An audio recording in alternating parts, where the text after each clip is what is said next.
चलिए चले दोस्तों, हम आगे बढ़े और बातचीत आपसे हम बहुत सारी करना चाहते हैं, क्योंकि हम बच्चों से, खासकर पढ़ने वाले बच्चों से बहुत बातचीत करने का मन है, हमारा मन करते रहते हैं। लेकिन क्या है कि समय का जो अभाव है ना, मेरे पास भी है और शायद आपके पास भी है, क्योंकि आपको भी इस मंजिल को पाना है और हमें भी अपना ड्यूटी करना है। तो अपना जितना भी जल्दी हो सकता है आप लोगों को अपने टारगेट में ही काम करना है। और इस टारगेट में एक बिंदु आया है अपना आगे वाला, जैसे कि इसमें लिखा हुआ है वृत्त से संबंधित क्षेत्रफल।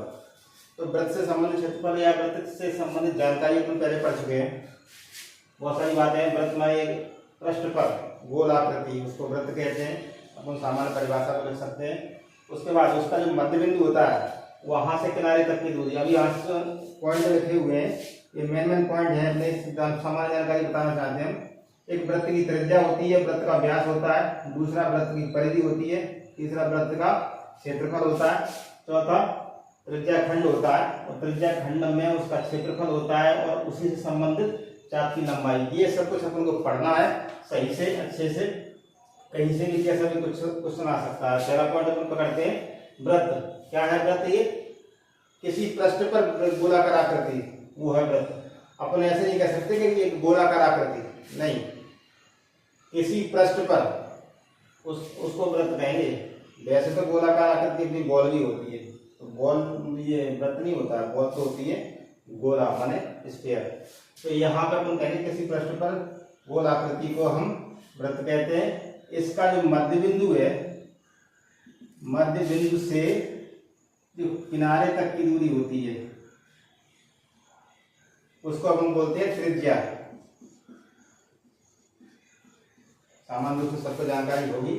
अब त्रिज्या को दोगुना बढ़ा दें, माने यहां से इस किनारे को भी मिला दें, तो वो क्या बन जाता है? वो होता है व्यास, यहां से लेके यहां तक। दो चीजें हो गई। इसके बाद वृत्त का एक चक्कर अपन लगाएं, यहां से लेके घूमते जाए तो एक चक्कर लगा दें, उसको अपन बोलते हैं वृत्त की परिधि। ये परिधि माने परिक्रमा, माने एक गोल चक्कर। और उसके बाद क्षेत्रफल की बात करें तो इसके अंदर की पूरी नाप जो होती है, वृत्त जो इस गोलाकार आकृति में जो स्थान घिरा हुआ है उसको अपन बोलते हैं वृत्त का क्षेत्रफल। इसके बाद आता है नया पॉइंट। कौन सा नया पॉइंट आता है? इस परिधि में पूरा एक चक्कर में किसी एक भाग को अगर ले रहे, किसी भी एक भाग को, कहीं से भी कहीं तक भी, मतलब मान लीजिए कि अपने यहां से शुरुआत करके यहां तक ले गए, इतना इतना हिस्सा ले लें, तो इसको अपन बोलते हैं चाप माने आर्क। इस चाप को हम अगर केंद्र से मिलाएं, ये केंद्र है बीच में, इसको यहां पे मिलाएं,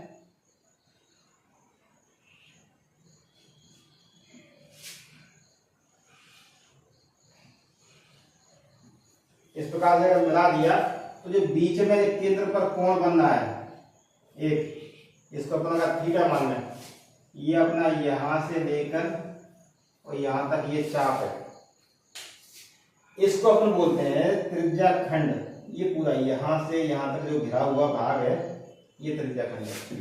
परिधि का एक भाग वो चाप कहलाएगा और वृत्त का कोई एक भाग अगर होगा वो त्रिज्या खंड कहलाएगा। वो चाप से ही बनता है, उसमें कंपल्सरी ये है कि चाप केंद्र पर कितने डिग्री का कोण बनाता है। तो अपन इसको समझें धीमे धीमे से, कुछ नहीं, केवल ये समझना है कि त्रिज्या अगर आर होती है, त्रिज्या आर है, तब व्यास क्या है?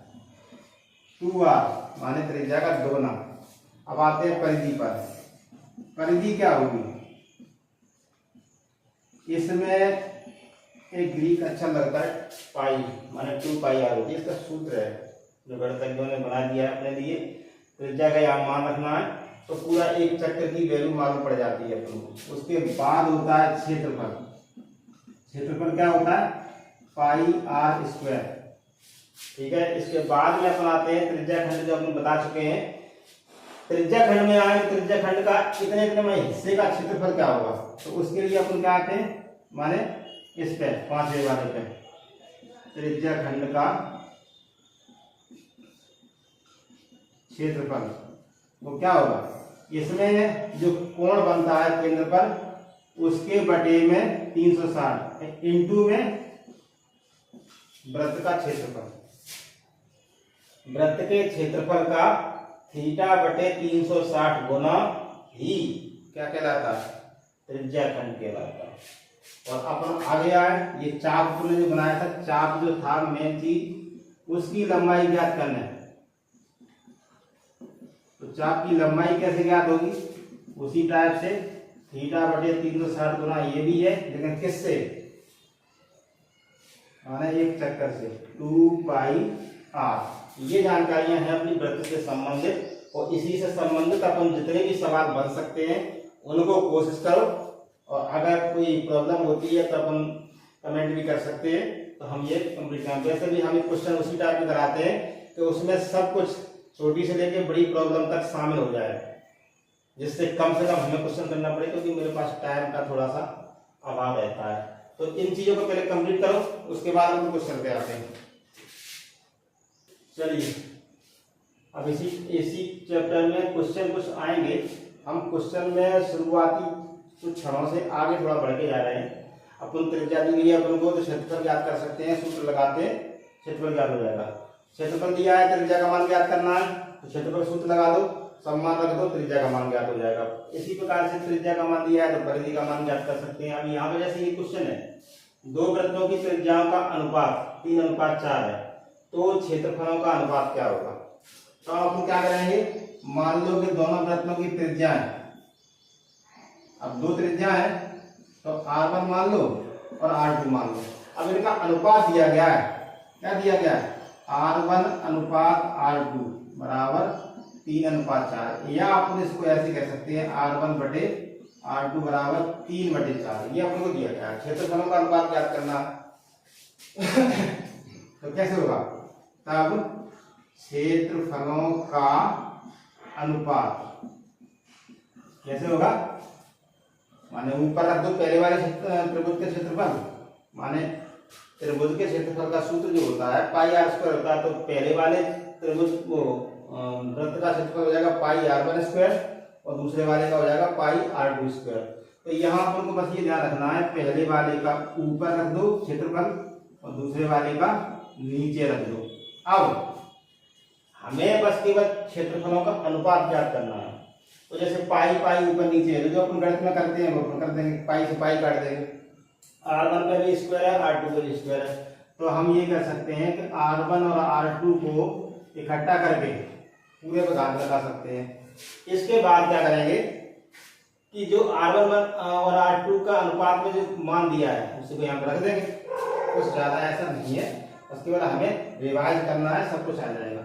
इसका मान 3/4 दिया है, 3/4 स्क्वायर करोगे तो 3 का वर्ग 9 हो जाएगा और 4 का वर्ग 16 हो जाएगा।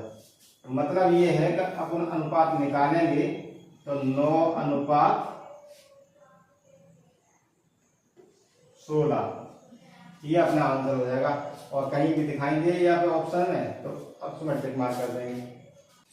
चलिए एक और क्वेश्चन है अपना, ये दो वृत्तों के क्षेत्रफलों का अनुपात x² अनुपात y² है, तो त्रिज्याओं का अनुपात क्या होगा।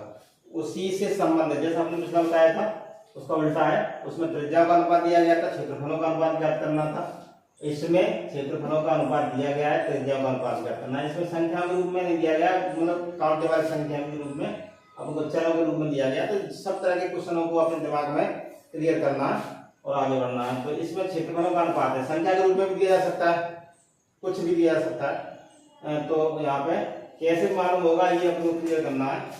क्षेत्रफलों का अनुपात जो अपन को दिया गया है वो कितना दिया गया है, x² अनुपात y²। अब अपन वही काम करेंगे, क्वेश्चन को सॉल्व करेंगे। तो त्रिज्या दो वृत्त है अपने, तो एक वृत्त की त्रिज्या R1 मान लो, एक वृत्त की त्रिज्या R2 मान लो, और उसके बाद वही नॉर्मली लगभग वही करना जो पिछले क्वेश्चन में किया था कि इसमें जो दिया है क्षेत्रफलों का अनुपात दिया है, ये दिया है, लेकिन क्षेत्रफलों का अनुपात क्या होगा, जो दिया है उसका अपन मान भी ज्ञात करेंगे। कैसे, क्षेत्रफलों का अनुपात अपन कैसे रखेंगे, दो त्रिभुज है, वो दो वृत्त है, तो ये तो हो गया पाई r1 स्क्वायर और ये हो गया पाई r2 स्क्वायर, और ये दिया कितना गया है, अनुपात को अपन बटे में भी कर सकते हैं इस प्रकार से, ये है। तो पाई बाई अपनी कैंसिल हो जाएगी।